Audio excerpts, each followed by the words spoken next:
आज देखंतु आपणक पई भत्ता टंका को नहीं आउ गुटे मु नुआ इनफॉरमेशन नहीं आसी। देखंतु भत्ता टंका समस्तंक पई 3000 टंका कराजिबो बोली माननीय मुख्यमंत्री मोहन चरण माझी निजे जहाँकि घोषणा करचंती। अर्थात जो माने भत्ता एबे 1000 टंका पाउचंती से माने जहाँकि खूब शीघ्र 3000 टंका पाई परिबे। ए नै देखंतु गुटे अपडेट मध्ये आसी एठी आपण स्क्रीन माध्यम रे देखि पारतिबे समस्तंक पई 3000 भत्ता कराजिबो बोली मुख्यमंत्री जहाँकि घोषणा करचंती।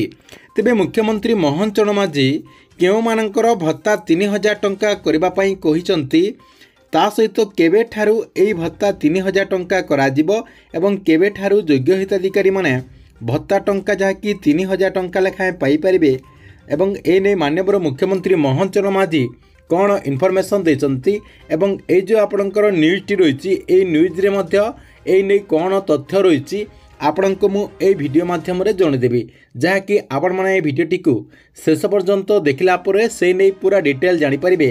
सेतिपाई वीडियोटी को बिना स्किप करिकि शेष पर्यंत देखंतु। ता पूर्वरु वीडियो को गुटे लाइक कर दियंतु एवं जो माने चैनल को एजाय सब्सक्राइब करनाहंती चैनल को सब्सक्राइब कर दियंतु।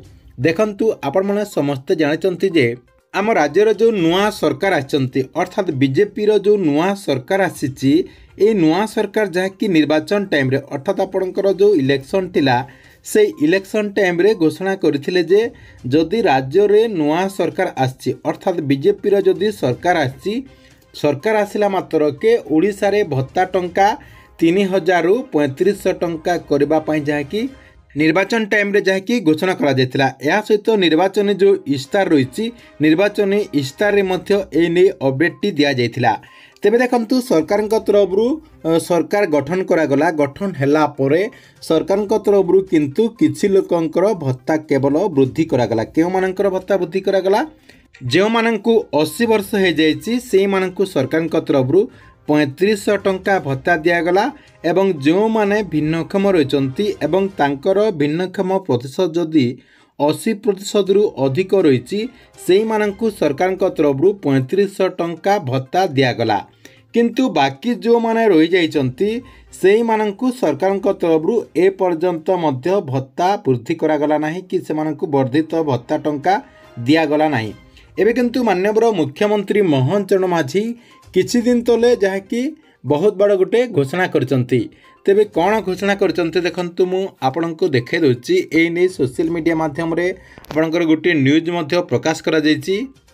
एठी आपण स्क्रीन माध्यम रे देखिथिबे समस्तंक पई 3000 टंका भत्ता हेबो मुख्यमंत्री घोषणा करचंती। देखंतु तारि तले आपनकर अपडेट होइछि कलिंग स्टेडियम रो मुख्यमंत्री मोहन चरण माझी साधारण लोकंक सहित दौड़ीथिले परे मुख्यमंत्री मेफेयर होटेल निकटस्थ अर्जुन चा दुकान रे अटकी थिले। सेटारे जणे महिलांक समस्या बुझिबा बेले से भत्ता टंका बढ़ेबा पई मुख्यमंत्री को अनुरोध करथिले। मुख्यमंत्री तांको कथा को सुनिबा सहित 60 वर्ष रु अधिक वयस्क लोकंकु अर्थात दिव्यांग मानकु मध्य खूब शीघ्र 3000 टंका लेखाएं भत्ता प्रदान करा जिवो बोली कहिथिले।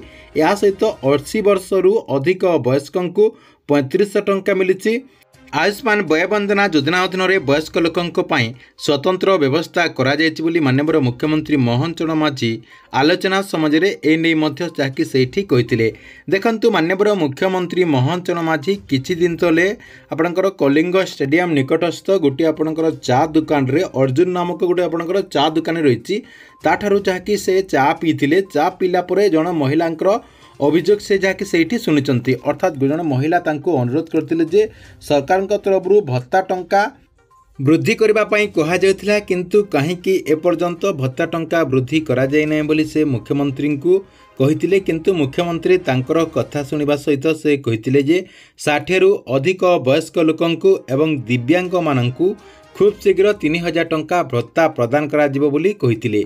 तेरे देखंतु सरकार तरफ निजे जहाँकि माननीय मुख्यमंत्री मोहन चरण माझी मध्य कहउचंती जे खूब शीघ्र भत्ता टंका 3000 टंका करा जिवो अर्थात जो माने एबे 1000 टंका पाउचंती सेमानक जहाँकि खूब शीघ्र 3000 टंका भत्ता दिया जिवो बोली माननीय मुख्यमंत्री मोहन चरण माझी जहाँकि निजे घोषणा करचंती।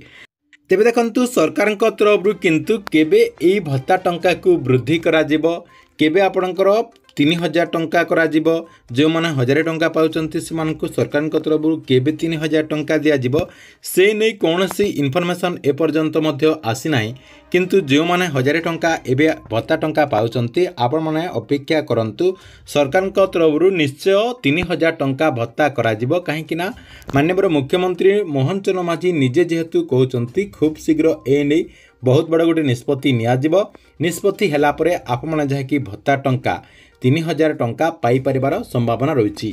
ठीक अच्छी एथिला आपणक पई भत्ता टंका को ने गोटे बड़ इनफॉरमेशन आपणक वीडियोटी केमती लगिला कमेंट बॉक्स रे निश्चय गोटे कमेंट करंतु एवं प्रत्येक दिन गवर्नमेंट रो नुआ नुआ योजना गुड़िकर अपडेट गुड़िक जानिबा पई चाहूतिले हमरो ए जो चैनल रही एई चैनल टी को सब्सक्राइब करके रेगुलर देखुतांतु।